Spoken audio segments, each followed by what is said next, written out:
Hello बच्चों, मैं प्रदीप सिंह और आप देख रहे हैं आपका प्यारा सा चैनल फिजिक्स को। आज मैं आपको क्लास 11th के फिजिक्स पार्ट 1 का सेकेंड चैप्टर का 5वां लेक्चर शुरू करने जा रहा हूँ। जो ये चैप्टर है मापन, मात्रक व त्रुटि विश्लेषण। तो हम लोग त्रुटि विश्लेषण पे अब तक चर्चा कर रहे थे। त्रुटि क्या है, तो इसके पहले मैंने त्रुटि क्या है, त्रुटि कितने प्रकार का होता है, इस पर हमने आपको वीडियो बनाकर भेजा हुआ है। आज मैं आपको त्रुटि कौन कौन सी त्रुटि, किसी भौतिक राशि को जो मेजरमेंट करते हैं तो उसकी कौन कौन सी त्रुटि निकालते हैं, कैसे निकालते हैं। तो सबसे पहले हम आपको चर्चा करेंगे निरपेक्ष त्रुटि पे। तो आइए देखा जाए निरपेक्ष त्रुटि। देखिए, निरपेक्ष त्रुटि यानी एब्सोल्यूट एरर।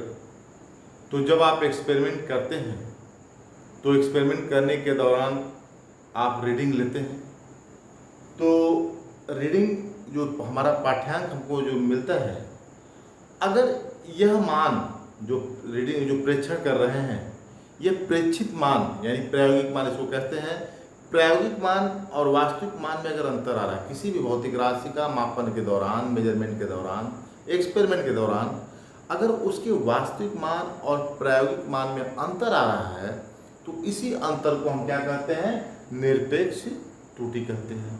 तो निरपेक्ष त्रुटि बराबर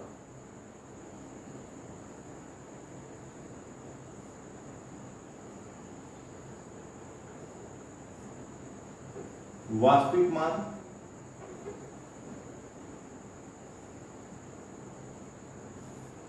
माइनस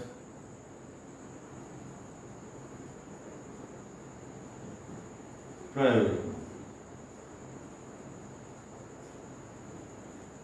वास्तविक मान माइनस प्रायोगिक, यह चिन्ह स्पष्ट कर रहा है कि अगर वास्तविक मान बड़ा है तो वास्तविक मान में से प्रायोगिक मान घटाया जाएगा, अगर प्रायोगिक मान बड़ा है तो प्रायोगिक मान में से वास्तविक मान घटाया जाएगा। इसका मतलब इसका परिमाण हमेशा जो है क्या आ जाएगा, धनात्मक ही रहेगा। इसका जो यानी जो निरपेक्ष त्रुटि है, इसका परिमाण क्या होगा, हमेशा धनात्मक होगा, वास्तविक मान ऋण प्रायोगिक मान। अब मान लीजिए कि किसी भी भौतिक राशि का वास्तविक मान a है, माना किसी भौतिक राशि का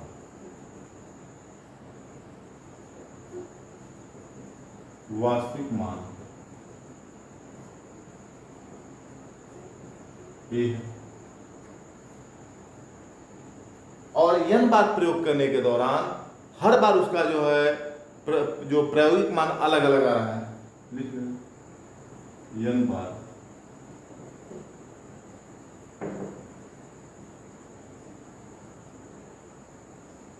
प्रेक्षण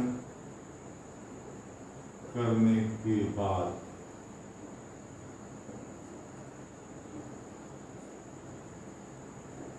उसका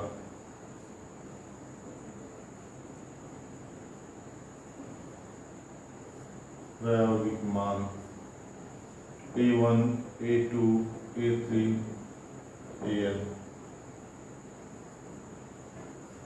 प्राप्त होता है।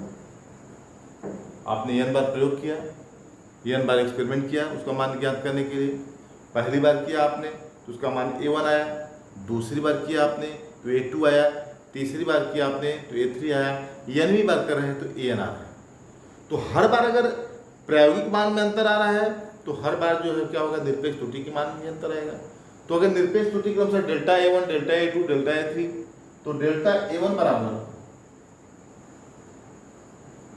क्या होगा भाई, इसका वास्तविक मान A है, A माइनस A1। क्लियर है। अब इसको आप इस तरह जो प्रदर्शित कर सकते हैं, A1 भी बड़ा हो सकता है, या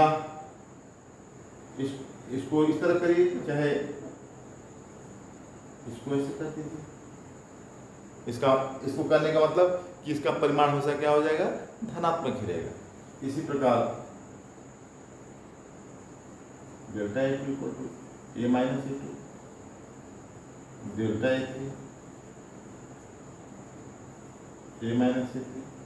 अगर एन में बात है तो delta A1 equal to A minus A, दिख रहा है? ठीक है। तो इस तरह हम जो है हर प्रेक्षण के दौरान हर इसका जो है हम निरपेक्ष त्रुटि प्राप्त कर लेते हैं, और निरपेक्ष त्रुटि हमेशा जो है क्या होगी, धनात्मक होगी।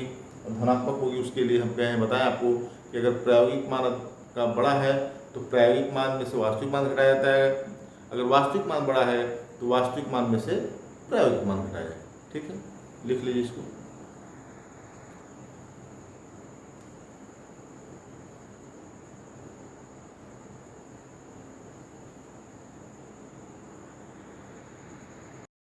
अब अगला है माध्य या औसत निरपेक्ष त्रुटि मीन्स एब्सोल्यूट एरर। तो हम जब एक्सपेरिमेंट करते हैं तो कई बार रीडिंग लेते हैं, उसका प्रेक्षित मान कई आता है हमारे पास। तो अगर कई बार प्रेक्षित मान लेंगे तो स्वाभाविक ही कई अलग अलग जो है निरपेक्ष त्रुटि भी हमको प्राप्त होती है।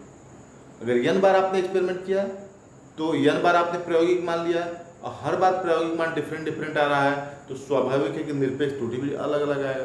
क्योंकि पहली बार वास्तविक मान में से प्रायोगिक मान घटाया तो डेल्टा A1 आया, दूसरी बार घटाया डेल्टा A2 आया, तीसरी बार घटाया डेल्टा A3 आया, n बार घटाया डेल्टा A, तो हर बार डेल्टा A1 A2 A3 ये हर बार क्या आ रहा है, अलग अलग मान आ रहा है। तो अगर इन्हीं का हम समांतर माध्य ले लें, किसका, निरपेक्ष त्रुटियों का, जो भी आपको हर एक्सपेरिमेंट में निरपेक्ष त्रुटि अलग अलग आ रहा है, सबका अगर समांतर माध्य ले लें, इसी जो समांतर माध्य है निरपेक्ष त्रुटियों का जो समांतर माध्य है, इसी को हम कहते हैं क्या, जो माध्य या औसत निरपेक्ष त्रुटि। अतः किसी भौतिक राशि के निरपेक्ष त्रुटियों के समांतर माध्य को माध्य और माध्य निरपेक्ष त्रुटि कहते हैं। तो जैसे मान लीजिए कि आपका मान लीजिए माध्य निरपेक्ष त्रुटि डेल्टा ए बार है, तो अब क्या होगा, delta A1 mod of delta A1 mod of delta A2 mod of delta A3 dot plus mod of delta AN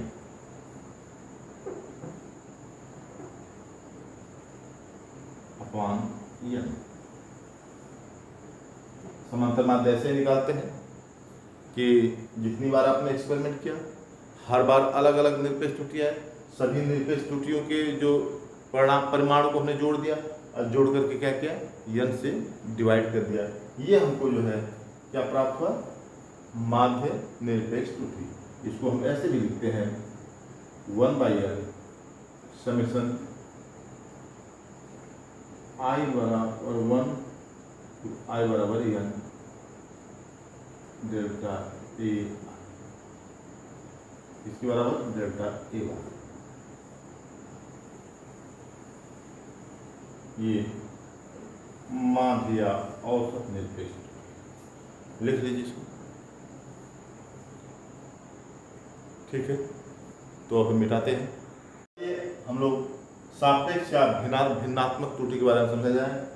relative और फ्रैक्शनल एरर क्या होता है, तो किसी भी भौतिक राशि की माध्य निरपेक्ष त्रुटि, हमने बताया कि माध्य निरपेक्ष त्रुटि क्या होता है, किसी भी भौतिक राशि की माध्य निरपेक्ष त्रुटि और उसके वास्तविक मान के अनुपात को हम क्या कहते हैं, सापेक्ष या भिन्नात्मक त्रुटि।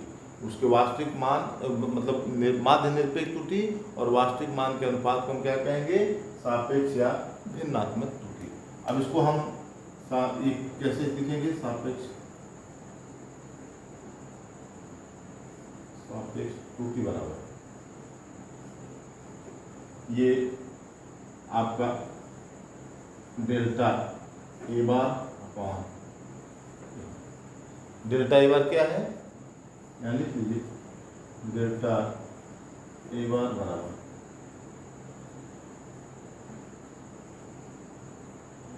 माध्य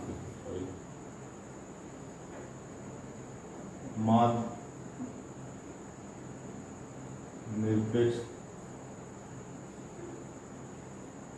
त्रुटि और ए जो है वास्तविक।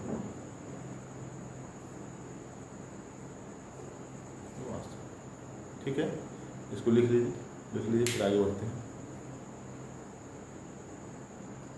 मिटा दें, चलिए मिटाते हैं। देखिए अगला है प्रतिशत त्रुटि यानी परसेंटेज एरर। यदि भिन्नात्मक त्रुटि को प्रतिशत में व्यक्त किया जाए तो उसे प्रतिशत त्रुटि कहते हैं। तो प्रतिशत त्रुटि बराबर, प्रतिशत त्रुटि कैसे ज्ञात करते हैं? प्रतिशत त्रुटि बराबर भिन्नात्मक त्रुटि को हम 100 को मल्टीप्लाई कर देंगे, ये आपका क्या है? भिन्नात्मक त्रुटि है। ठीक है, इसमें अगर 100 को मल्टीप्लाई कर दें हमको क्या प्राप्त हो जाएगा? प्रतिशत। तो ये 4 प्रकार की त्रुटि ज्ञात करते हैं किसी भौतिक राशि का जब मेजरमेंट करते हैं, एक्सपेरिमेंट करते हैं। तो एक्सपेरिमेंट आने के बाद जो हमको जो वैल्यू प्राप्त होता है तो उस वैल्यू का हम जो इस 4 तरह का हम उसको जो है एरर निकालते हैं। तो इस 4 एरर को हमने 4 प्रकार के एरर को हमने बता दिया है, इसको आपने नोट भी कर लिया। तो अगर ये वीडियो मेरा आपको पसंद आया हो तो प्लीज़ सब्सक्राइब करिएगा, लाइक करिएगा तथा कमेंट जरूर करिएगा। धन्यवाद।